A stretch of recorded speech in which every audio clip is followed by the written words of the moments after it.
Hello and welcome to day 18 of 21 days to Solstice. I'm Colleen Renee and I'm so happy to welcome you here today. So this is another day talking about cooking magic. And before we get into the specifics for today, I would just like to invite you to consider if you were preparing like a romantic meal. You would probably light candles, maybe put soft music on, maybe you'd have some roses there. And you'd prepare the foods that would be your beloved's favorites.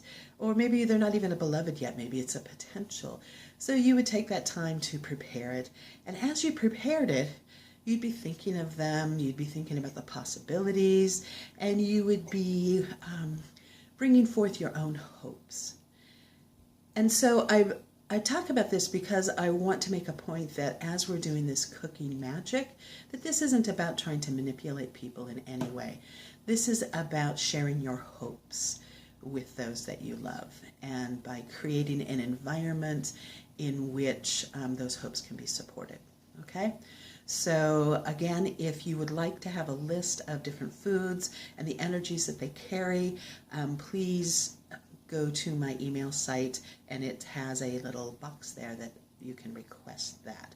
So go ahead and do that. And today we're going to, I'm not going to cook anything today specifically. I'm going to talk about just kind of different ways to approach what you might already cook because you have your own traditions. So I just want to kind of tickle your mind a bit about how you can use this layering of energies. And again, that's a fancy way of saying, you know, we've got candles and music and roses and good food and soft lighting. That's a way of layering energies to support the kind of event that you want to have or the kind of experience that you want to have. And so that's what we're about, is about creating those energies. All right, so today I would like to, we're going to work with vegetables, partly because we work with kitchen tools. So let us say that as we're preparing for our holiday feast, that there maybe are some expectations or experiences that we've had that we kind of let cloud the experiences. We anticipate them happening again, or they're just sort of in the way of us having a open heart or an open mind about what the experience might be. So one of the ways I like to work with that is while I'm preparing, maybe I'm doing carrots for either a soup or maybe a stuffing or a casserole or maybe even just a vegetable plate. And so as I peel, right, I'm peeling away those things that might prevent me or prevent the group from really truly being with each other. And again, as I'm doing this action, it isn't just, okay, I'm peeling away that. No, I'm actually thinking about that. Peeling away my my fear about somebody not being healthy enough, or peeling away my sister's anger the last time we saw each other. Whatever it is, it's just this action that accompanies those intentions. All right, and so again, what I'm doing is creating a hope for the event that I'm preparing for. Okay.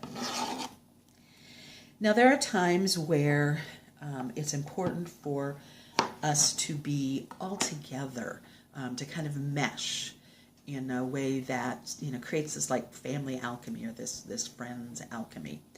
And so in those kind of things, I might be preparing something like a soup where nothing alone makes the dish, that it is all about what's together and how it melds together. And so as I'm doing that, like I might be cutting the carrots up in little pieces, right? Little digestible pieces, little pieces for the soup or the salad. And as I'm doing this, I'm thinking about breaking down the things that separate us, right, into little pieces that can come together as a whole. Okay, Now, on the other hand, sometimes what happens in a gathering, perhaps a family gathering, is this idea of like somehow we all have to be the same. And I know my family went through a bit of that when the children became adults. There was still this expectation of everybody doing the same things and being the same way, even though we'd moved out into the world and created some of our own traditions, brought in spouses or partners that would add to that. And so in that case, what you want to do is make sure that you have that presence. And so you might create like a vegetable plate, okay? And so I could still, think about, let's, break this down into pieces that we can engage each other in and have a lovely experience together, right? And so, I can still do that cutting thing. But then when I display it on the whole vegetable plate, there are still carrots and peppers and celery and, whatever else you bring, cucumbers. Does that make sense? So that we can have the same actions, but just bring to it a slightly different thought process and intention as we're creating it. And again, remember that this is about creating a hope for our beloveds, a hope for those who are gathered. And it's around the kind of experience that you want to create. Event planners and folks such as that do this all the time. They bring in the elements that spark our, like at Christmas time, it's like the colors, the red and the green, the bright twinkly lights, the soft lighting that comes with that, those special things that help us connect with our own traditions. And so I hope this is helpful for you, and I hope that it helps you in this journey that we're taking to connect to our own inner light, and to share that inner light, whether it's through our hopes that moves through the food that we create, or other traditions as you're making gifts and that sort of thing. So if you want to have kind of a playful experience with this, there's several movies that have come out. Chocolat, Like Water for Chocolate, and I believe it's called Woman on Top. Those are 3 movies that actually really explore this whole, you are what you eat, and that the people preparing the food that you're going to eat, the place that they're in while they do it actually does affect the food, and then affects our experience. So again, go in, touch those inner lights that you have, share that with your beloveds as you prepare the foods that you're going to share, or the gifts that you're going to share. And may this winter season meet your hopes. Okay, blessings everyone. We'll see you tomorrow.